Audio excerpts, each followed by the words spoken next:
Single dad let his boss sleep on his shoulder, then Turbulence revealed his shocking truth. Before we dive into this incredible story that will stay with you long after it ends, I want to ask you something. Have you ever judged someone before knowing their full story?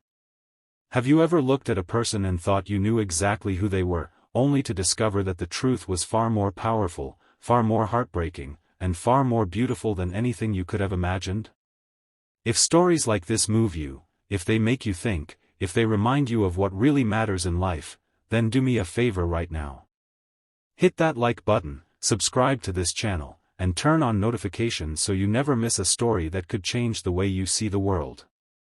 Trust me, by the end of this one, you will be glad you stayed. Now, let me tell you about a man named Ethan Cole. Ethan Cole was not the kind of man who drew attention to himself. He was 34 years old, stood about 5'10", and had the kind of face that looked older than it should have. Not because of genetics, but because of life. There were lines around his eyes that told stories of sleepless nights, and his hands were rough in a way that suggested he had never been a stranger to hard work. He wore clothes that were always clean but never new, pressed carefully with an iron that he kept on a shelf in the tiny apartment he shared with his 6-year-old daughter, Lily. Lily was the sun in Ethan's universe. She had wide brown eyes that sparkled with a kind of curiosity that only children possess, and she had a laugh that could fill an entire room with warmth. She loved butterflies, the color purple, pancakes with too much syrup, and bedtime stories that her father would make up on the spot because he could rarely afford to buy her new books. Every night, Ethan would sit on the edge of her small bed in their cramped one-bedroom apartment and invent a new adventure for her. Sometimes the stories were about brave princesses who saved entire kingdoms. Sometimes they were about little girls who could talk to animals. But every single story ended the same way. The hero always found their way home. Because Ethan wanted Lily to believe, more than anything in this world, that no matter how hard things got, no matter how dark the night became, there was always a way home. What Lily did not know, what Ethan worked every single day to make sure she never felt, was how close they were to losing everything. Ethan worked as a junior data analyst at a company called Pinnacle Solutions, a mid-sized tech consulting firm based in Chicago. He had gotten the job 18 months ago after a long and humiliating stretch of unemployment that had nearly broken him. Before Pinnacle, Ethan had worked at a warehouse, a grocery store, a call center, and a landscaping company, sometimes two of those jobs at the same time. He had a degree in computer science from a state university, a degree he had earned while working nights at a gas station, but the degree had never opened the doors he thought it would. Life had a way of slamming those doors shut just as he reached for the handle. The reason Ethan's life had taken the shape it had could be traced back to a single night 4 years ago. His wife, Claire, had been driving home from her shift at the hospital where she worked as a nurse. It was raining. The roads were slick. A truck driver who had been on the road for 16 hours straight ran a red light and hit Claire's car on the driver's side at 45 miles an hour. She was pronounced dead at the same hospital where she had spent her career saving other people's lives. The cruel irony of that was something Ethan had never been able to make peace with. After Claire's death, Ethan's world collapsed in on itself like a building that had lost its foundation. He stopped eating. He stopped sleeping. He could barely look at Lily without seeing Claire's eyes staring back at him, and the pain of that was so overwhelming that there were days when he could not get out of bed. But Lily needed him. Lily needed breakfast. Lily needed someone to walk her to daycare. Lily needed someone to hold her when she cried for her mother in the middle of the night. And so Ethan got up. Every single day, no matter how much it hurt, he got up. Not because he was strong, but because she needed him to be. The grief counselor he saw for a few sessions before he could no longer afford it told him that grief was not something you got over. It was something you learned to carry. And Ethan carried it. He carried it in the way his smile never quite reached his eyes. He carried it in the way he flinched whenever he heard sirens. He carried it in the way he kept Claire's wedding ring on a chain around his neck, tucked beneath his shirt where no one could see it, where it rested against his heart every minute of every day. When Ethan finally got the job at Pinnacle Solutions, it felt like the first real break he had caught in years. The pay was modest, but it was stable, and it came with health insurance, which Lily needed because she had developed mild asthma that required regular doctor visits and an inhaler that cost more than Ethan liked to think about. The job was not glamorous. Ethan spent most of his days compiling reports, cleaning up data sets, and attending meetings where people who made 3 times his salary discussed strategies that he often understood better than they did but would never be asked to contribute to.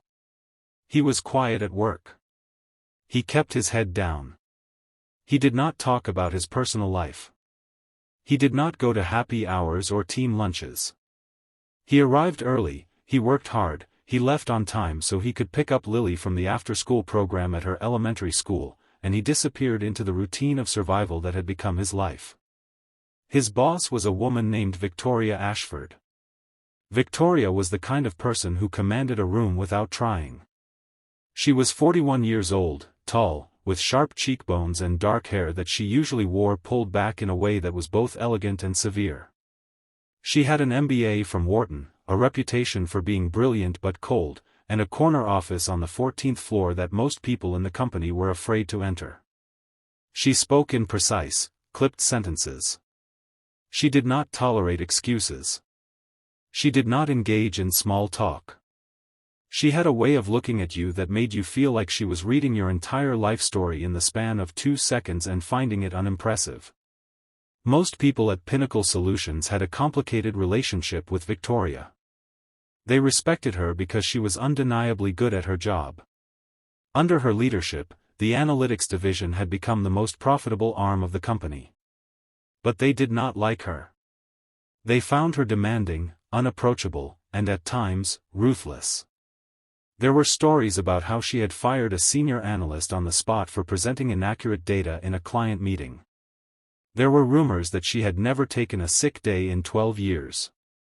There were whispers that she had no life outside of work, that she lived alone in a sleek downtown apartment with nothing but her laptop and a collection of business journals for company.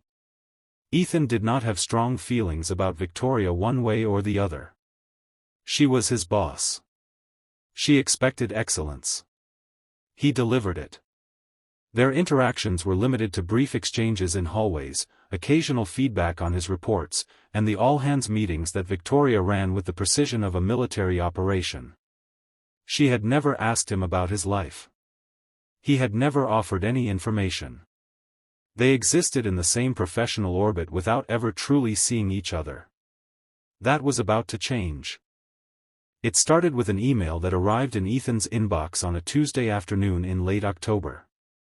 The subject line read, "Denver Client Presentation, Travel Required." Ethan read the email twice because he was sure there had been a mistake. Victoria was leading a critical presentation for a major client in Denver, and she needed a data analyst to accompany her to handle the technical side of the presentation.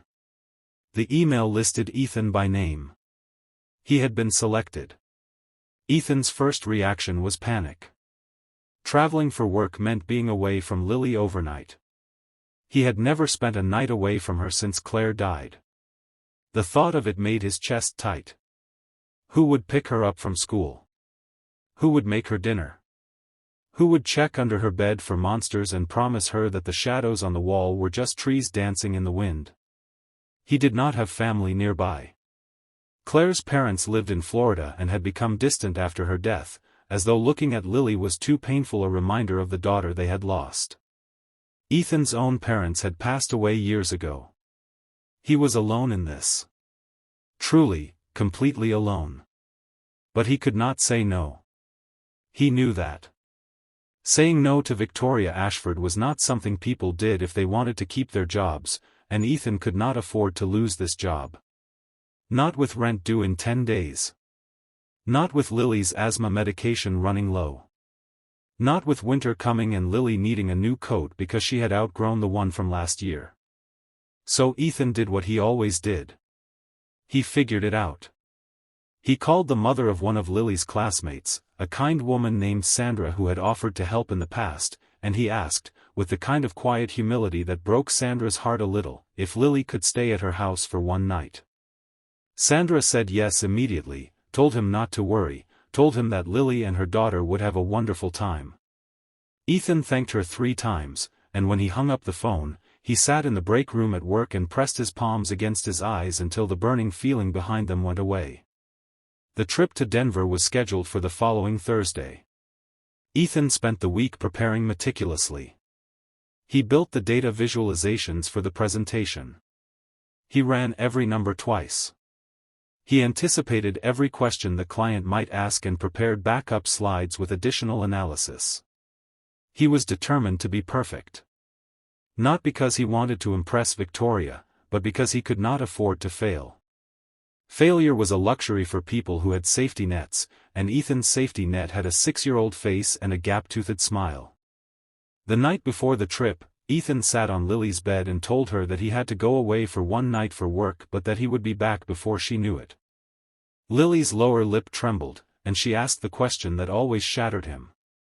"Promise you will come back?" Ethan pulled her into his arms and held her so tightly that the whole world narrowed to the feeling of her small body against his chest and the smell of the strawberry shampoo in her hair. "I promise," he whispered. "I will always come back to you." He stayed in her room until she fell asleep, watching the rise and fall of her breathing, and then he went to the kitchen table and spent 2 more hours reviewing the presentation because sleep was not something that came easily to Ethan Cole, and on this night, it would not come at all. The next morning, Ethan dropped Lily off at Sandra's house before dawn. Lily was still half asleep, clutching a stuffed rabbit named Mr. Buttons that Claire had given her on her 2nd birthday. Ethan kissed her forehead, told her he loved her, and walked back to his car. He sat in the driver's seat for a full minute before he could bring himself to start the engine.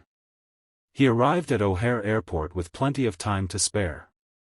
He found the gate and settled into a seat with his laptop, reviewing the presentation one final time.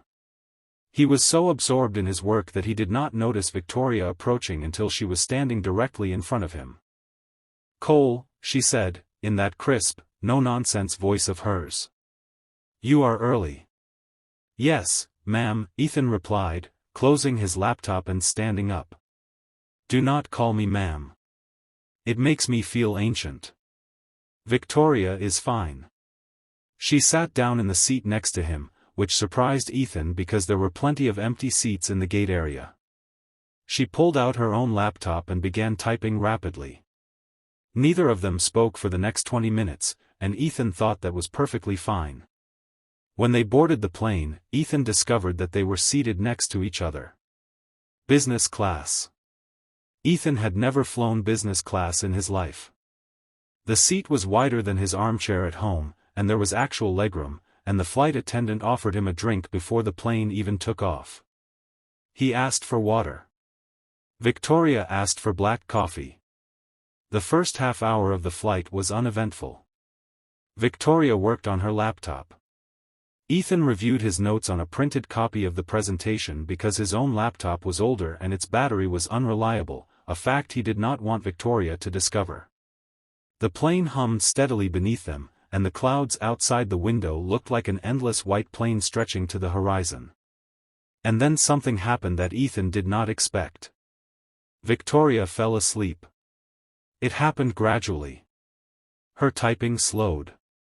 Her head began to nod. Her eyes, which were always so sharp and alert, grew heavy and then closed. And then, with the kind of slow, inevitable gravity that sleep exerts on an exhausted body, she tilted to the side and her head came to rest on Ethan's shoulder. Ethan froze. He sat there, completely rigid, afraid to move, afraid to breathe too deeply. His boss, the most intimidating woman he had ever met, was sleeping on his shoulder. His first instinct was to gently wake her, but something stopped him. It was the expression on her face. In sleep, Victoria looked different. The tension that she always carried in her jaw was gone. The furrow between her brows had softened.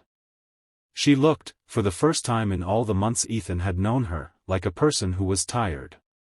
Not just physically tired, but the kind of tired that goes all the way down to the bone, the kind of tired that no amount of sleep can fix because it is not really about sleep at all.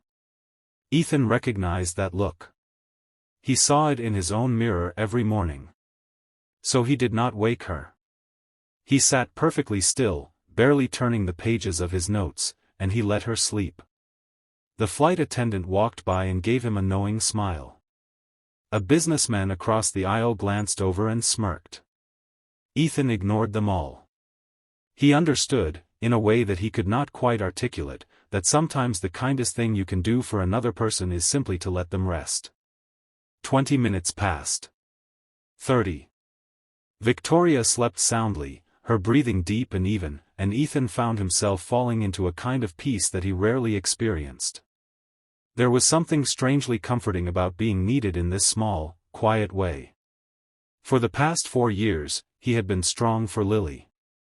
He had been the protector, the provider, the one who held everything together. But here, on this plane, high above the earth, he was just a shoulder for someone to lean on, and the simplicity of that was enough.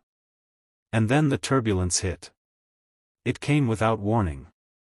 One moment the plane was gliding smoothly through clear skies, and the next moment it dropped. Not a small bump. Not a gentle wobble. The plane plunged downward with a violence that sent drinks flying, overhead bins rattling, and passengers gasping. The seatbelt sign flashed on with a harsh ding, and the captain's voice came over the intercom, tense and urgent, telling everyone to remain seated and buckle their seatbelts immediately. Victoria jerked awake, her eyes wide with sudden panic. Ethan instinctively braced himself, one hand gripping the armrest and the other reaching out to steady Victoria, a reflexive gesture born from years of being the person who keeps everyone else from falling. The plane shook violently, and for a terrible, endless moment, it felt like the floor beneath them might give way entirely. And that is when it happened. When Ethan had reached out to steady Victoria, the movement had caused his shirt collar to shift. The chain around his neck, the one he always kept hidden, slipped free. Claire's wedding ring, a simple gold band with a tiny diamond, swung into view, catching the overhead light. But that was not all. The chain held something else. Something Ethan had carried next to his heart every single day for the past 18 months, something that no one at Pinnacle Solutions had ever seen. It was a hospital bracelet. Small, faded, made of the thin plastic that hospitals use for identification. And on it, in smudged but still legible ink, was a name. Lily Claire Cole. And a date. And beneath the date, 2 words that told a story so heartbreaking that Victoria felt the breath leave her body when she read them. NICU admitted. Victoria stared at the bracelet. Then she looked at Ethan. And in that moment, in the chaos of the turbulence, with the plane shaking around them and passengers crying out in fear, everything stopped. Because Victoria recognized that bracelet. Not the specific one, but what it meant. She recognized the weight of it. She recognized the pain of carrying something like that against your skin every day, a reminder of the worst and most terrifying moment of your life. The turbulence subsided as suddenly as it had arrived. The plane steadied. The captain's voice returned, calmer now, apologizing for the rough air and assuring passengers that they were through the worst of it. People around them exhaled, laughed nervously, flagged down flight attendants for stronger drinks. But Victoria and Ethan remained still, locked in a moment that neither of them had prepared for. Ethan realized what had happened. He looked down, saw the ring and the bracelet exposed, and his face changed. The careful mask he wore every day, the one that said everything was fine, that he was just a quiet guy who did his job and went home, that mask cracked. Not all at once, but in the way that ice cracks on a lake at the end of winter, slowly at first and then all at once. "I am sorry," he said quickly, tucking the chain back inside his shirt. "I did not mean to." "Ethan." Victoria's voice was different. Softer.